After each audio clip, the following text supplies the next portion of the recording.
क्या आपको पता है देश में पहला आम चुनाव कब हुआ था? कैसे हुई थी वोटिंग? विश्व के सबसे बड़े लोकतांत्रिक देश भारत में लूट ली जाती थी वोटों की पेटियां। पहले आम चुनाव में किस पार्टी को कितनी सीट मिली थी? कैसे होता था बैलेट पेपर से चुनाव? देश में आने वाले कुछ समय में एक और लोकसभा चुनाव होंगे। 140 करोड़ की आबादी वाले भारत देश में हर 5 साल में चुनाव कराए जाते हैं।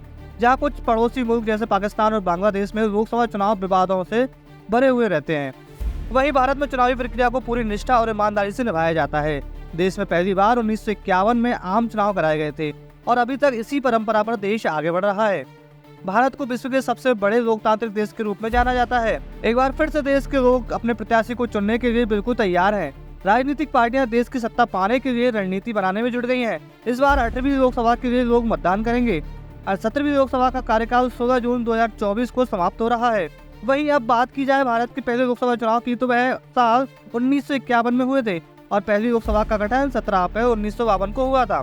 साल 1951 में पहला लोकसभा का चुनावी कार्यक्रम तो आयोजित किया गया था, पर इसमें कुछ बड़ी चुनौतियां भी सामने आई थी। उस समय 35 करोड़ की आबादी में लगभग 85% लोग अशिक्षित थे। संचार का ऐसा कोई भी माध्यम नहीं था जो लोगों तक सीधी अपनी पहुंच रखता हो। उस दौर में टेलीविजन नहीं था और रेडियो की संख्या भी काफी कम थी। अखबार भी कम ही छपते थे। लोकतंत्र को लेकर लोगों में जागरूकता ना के बराबर थी, क्योंकि लोकतंत्र को उन्होंने इससे पहले कभी नहीं देखा था। वहाँ पर आम चुनाव कराना कितनी बड़ी चुनौती थी। पहले लोकसभा चुनाव में वोट देने की उम्र 21 साल थी। पहले चुनाव में करीब 17.3 करोड़ वोटर्स थे। मतदान 45% हुआ था। 479 सीटों पर 53 राजनीतिक दलों ने अपनी किस्मत आजमाई थी। चुनावों में कांग्रेस ने 364 सीटें हासिल कर ली थी और सबसे बड़ी पार्टी बनकर उभरी थी। दूसरी सबसे ज्यादा सीटें निर्दलीय उम्मीदवारों ने जीती थी।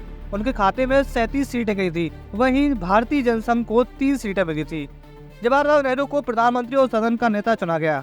उस समय सदन में औपचारिक तौर पर कोई भी सदन का नेता नहीं था। इस पद को साल 1969 में मान्यता मिली थी। लोकसभा के पहले अध्यक्ष गणेश वासुदेव मावलंकर थे।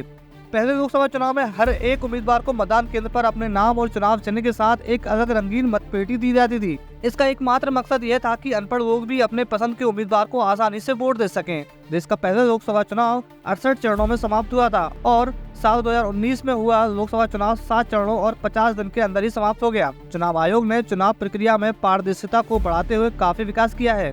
भारतीय निर्वाचन आयोग के सामने सबसे पहली चुनौती मतपेटियों की लूट को रोकना और फर्जी मतदान होने से बचाना था। एक ही आदमी बार बार वोट न दे सके, इसके लिए न छूटने वाली स्याही का उपयोग किया गया। राष्ट्रीय भौतिक प्रयोगशाला की मदद से विकसित इस अमिट स्याही का उपयोग पहली बार 1962 के चुनाव में किया गया था और यह अभी भी वोटर्स के वोट डालने के प्रमाण बनी हुई है।